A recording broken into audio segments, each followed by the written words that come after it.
कारनामा कर रही हैं। ज्योति जी के पिताजी राम बाबू सिंह जी लखनऊ आते हैं। हमारी उनकी मुलाकात होती है तो उनके पिताजी बोलते हैं कि पवन जी, आप हमारी बेटी को विधायिका बना दीजिए, इसके बाद आपको उसको रखना होगा रखिएगा, छोड़ना होगा छोड़ दीजिएगा। मैंने बोला पिताजी, ये हमारे बस की बात नहीं है। और ज्योति जी, विधायिका बनने के लिए आप इतना हद तक गिर सकती हैं, ये मुझे उम्मीद नहीं था। ज्योति सिंह की राजनीतिक महत्वाकांक्षा पहले से ही थी, क्योंकि जब पवन सिंह काराकाट में लोकसभा चुनाव हारे थे तभी से ज्योति सिंह ने चुनावी तैयारी शुरू कर दी थी। लेकिन काराकाट से लड़ने के लिए पवन सिंह का साथ जरूरी था और यही वजह थी कि ज्योति बार बार पवन सिंह पर मिलने का दबाव बना रही थी। और जब पवन सिंह से बात नहीं बनी तो जनसुराज के दरवाजे पर ज्योति सिंह पहुंच गई।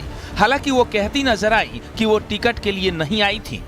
यहाँ पे चुनाव की कोई बात ही नहीं है, यहाँ पे चुनाव को लेकर कोई बात नहीं हुई है और न ही टिकट की कोई बात हुई है। मैं बस उन तमाम महिलाओं के लिए यहाँ पे आई हूँ जिसके साथ मेरे साथ अन्याय हो रहा है, तो वो उसी चीजों से जो जूझ रही है महिलाएं, मैं बस उसके लिए आई हूँ। प्रशांत किशोर से मिलने के बाद ज्योति सिंह ने बयान तो कुछ और दिया, लेकिन सोशल मीडिया पर लिखा कि मेरी आवाज को मजबूत बनाने के लिए प्रशांत किशोर का धन्यवाद। मैं भी आपके साथ विकसित बिहार के आपके दृष्टिकोण को समर्थन देती रहूंगी। यानी राजनीतिक महत्वाकांक्षा यहाँ भी ऊपर थी। अगर वो पत्नी के रूप में स्वीकार नहीं करते हैं तो मेरे पास फिर कोई रास्ता ही नहीं है। चुनाव लड़ेंगी जी बिल्कुल। मैं जहाँ पे बैठी हूँ वहाँ पे मैंने काराकाट के लिए ही मांग की है, क्योंकि लोकसभा चुनाव में पवन जी जब लोकसभा चुनाव लड़े थे उसके बाद पवन जी एक भी बार वहाँ पे नहीं गए। लोगों की उम्मीद, जो 2,75,000 लोगों ने उनको वोट दिया था, उन लोगों की भी इमोशंस के साथ खिलवाड़ हुआ। अब ज्योति सिंह के पिता ने काराकाट से चुनावी मैदान में उतरने की बात कहकर राजनीति को गरमा दिया है। हालांकि ज्योति सिंह किसी पार्टी से लड़ेंगी या फिर निर्दलीय, ये अभी नहीं कहा जा सकता है। लेकिन बिहार में पहले चरण की वोटिंग के नॉमिनेशन शुरू हो चुके हैं। उम्मीद है कि जल्द ही ज्योति सिंह इस पर भी फैसला लेंगी। Bureau report, news 18।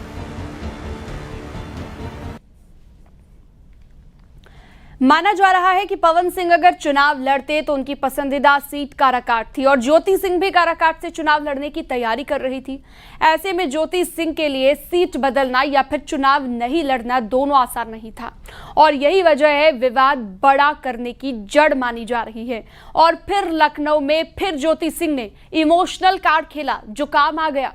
राजनीतिक विरोधी से लेकर भोजपुरी इंडस्ट्री में उनके जितने पवन सिंह के विरोधी माने जाते हैं सभी एक्टिव हो गए। खेसारी लाल यादव ने तो यहां तक कह दिया कि वो पवन सिंह के खिलाफ ज्योति सिंह के लिए चुनाव प्रचार भी करेंगे।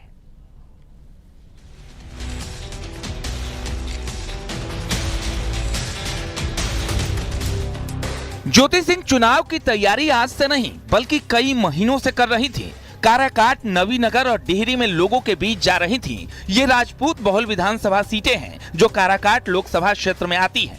ज्योति सिंह इन तीनों सीटों पर कहीं से टिकट पाने की कोशिश में कई पार्टियों से बात भी कर चुकी थी, लेकिन उनकी पसंदीदा पार्टी बीजेपी और जेडीयू ही थी, जहां पर बात नहीं बनी।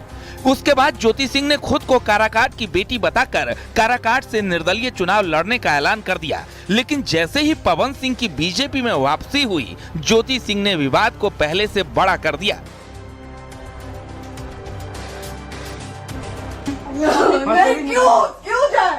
क्यों जाए? यही सवाल हमको बोला था कि जाइए एक बार पवन भैया से बात करिए। आए, देख लीजिए आप लोग अपने पवन भैया का असली चेहरा देख लीजिए।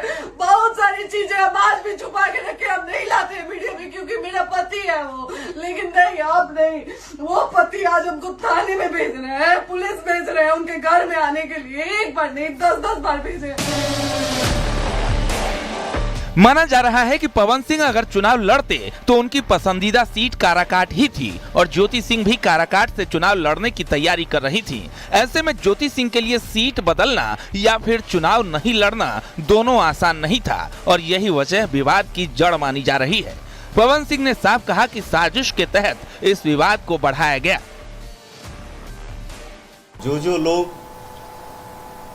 इस मैटर में मजे ले रहे हैं, ये है वो है, ऐसे है वैसे करना चाहिए, समाज की बात। तो मैं इतना बता दूं, इतना कह दूं